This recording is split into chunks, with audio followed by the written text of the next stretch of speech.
ते 100 मकर बहाने पा के मरने होते मरदा।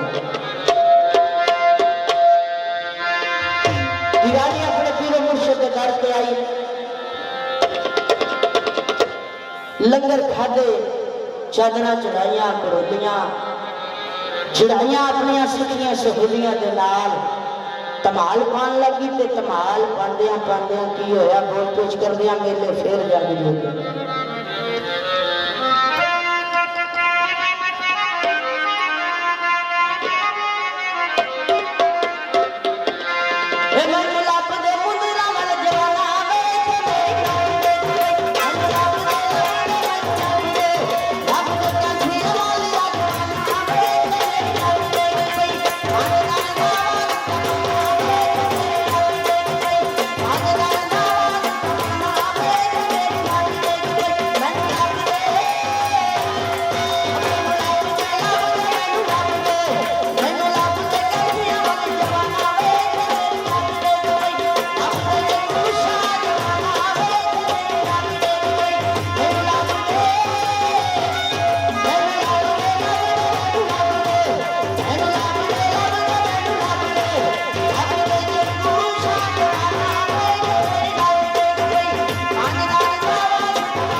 मेले लगते रहने पर असा नहीं होना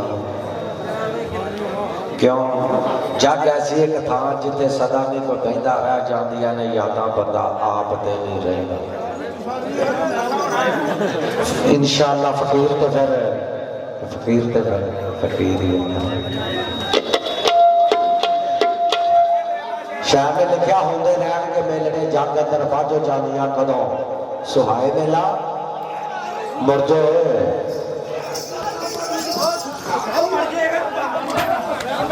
खलो